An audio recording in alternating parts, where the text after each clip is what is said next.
This is video 3 from chapter 24, covering pages 466 to 469. So we know that charged particles have an electric field, and that charged particles, their motion and their magnetic domains are aligned, are going to create a magnet. The motion of it is the charged particles. If a charged particle is moving and it moves through a magnetic field that is established, then it's going to have a reaction with that magnetic field. And it's pretty interesting what happens. So if you were to shoot a beam of particles through, let's say, a horseshoe magnet, through the little legs of a horseshoe magnet, then something interesting is going to happen to those charged particles. So it's going to be deflected. It's going to kind of bounce up. It's not going to continue on in a straight line. It will bounce upward. So in order for the deflection to be the greatest, the particle has to move perpendicular to the magnetic field. So you've got the magnetic field in one direction, you've got the velocity of the particle in another direction, and then you'll have the force that that particle experiences going another direction. And they're all going to be perpendicular to each other. So this is a 3D plane that we're talking here. Now, if that particle comes in parallel to the field lines, it will not be deflected at all, and it will continue moving on in a straight line path. So if we have this magnet here, and we have a particle beam that is being shot through. So we have a particle beam that is being shot through. We have the direction of the velocity of the beam. Okay, so that's going to be represented by this line here. And then we have, if that beam is being shot perpendicular to the magnetic field, which is this way, then the force it's going to feel is going to be upward, and it's going to be deflected upward. So if we were to shoot that electron beam this way, it would not change the direction at all. It will not be deflected. So it has to be at a perpendicular. Now, if you shoot it at a slightly different angle than that, then it's not going to be a great deflection, but it'll be more than a zero. So the greatest is when it's perpendicular, and the least is when it is parallel. So in any of the cases, though, the direction of the force is going to be perpendicular to the magnetic field lines, and so even if we were to shoot it at an angle coming this way, the force would be perpendicular to the magnetic field line. So perpendicular is the word you want to remember. So if a particle is moving perpendicular to the magnetic field, it's going to experience a force that is perpendicular in another direction from the magnetic field. So now if we took these charges, and rather than just shooting a beam of electrons, if we were to combine those electrons into a wire, then we would have a current carrying wire. And it works the same way whether it is a beam of electrons or if it is a current carrying wire. The wire is being run through the magnet and the magnetic field, then the force that it's going to deflect it by, the force is going to be strongest if it's perpendicular, and the force is going to be perpendicular to the current and to the field lines. So like I said, a wire carrying charged particles, a current carrying wire is going to also deflect. Now, if you change the direction of the current, so let's say we had our wire here and it was going that direction, then and the magnetic field was going here and the force is going to be upward. If we were to change the direction here, it's going to change the direction of the deflection.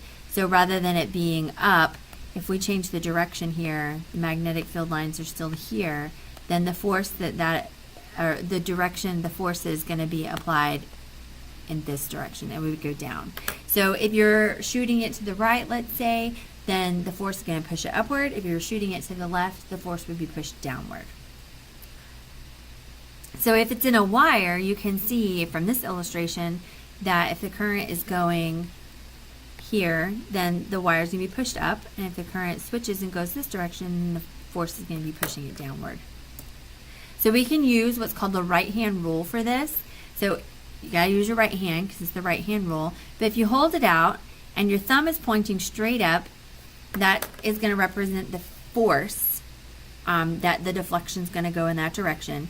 Point your finger straight outward, like you were shooting like your finger gun, and then take your middle finger and put it at a perpendicular to your pointer finger. Then that is going to show you that, let's say our current is flowing here, that is perpendicular to our magnetic field here, so the force is going to be upward. Now if you were to rotate that current so that it was flowing the other direction, then now your thumb, so take your finger and hold it out like that, where you've got an L shape between your middle finger and your first finger and your thumb sticking straight up. Point your middle finger to the other direction. In order to do that, you have to rotate your wrist, and your thumb is now pointing downward, showing that the force that that current is going to feel is going to be pushing it downward. So anything that we use to measure a current, if you're going to figure out where a current is, a current indicating instrument, they're all blanketly called a galvanometer, right? So there are more specific ones than that, but a galvanometer is going to be registering a current. The most simplest you can use is a compass. And that's what we used in class yesterday to determine whether or not a current was flowing through the wire, was by the compass. If you take a compass and you were to wrap it in a coil of wire, then now you've made it a little stronger, a little more sensitive to current, and you can detect even a very small current if you do that. So that would be like an example of this picture. You take it and if we were to, so you can see how the compass is pointed toward southwest. If it were to connect the battery to the wire, that compass is going to start spinning around and making a galvanometer. So the more loops of wire you have, the more sensitive your galvanometer. So if it's a single loop of wire, it's not going to be very sensitive.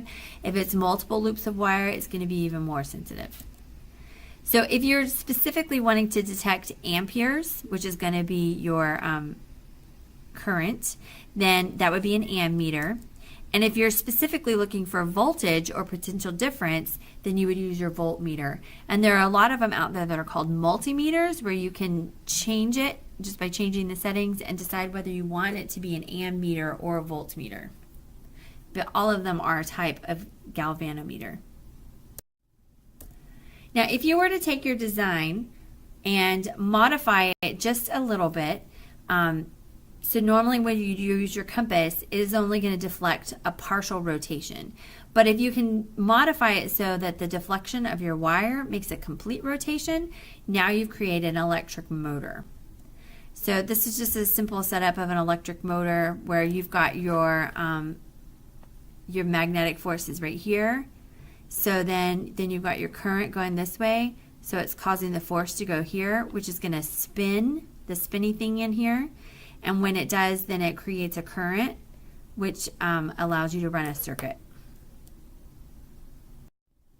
All right, so the notes for today will be used following tomorrow's video, so I'll see you later.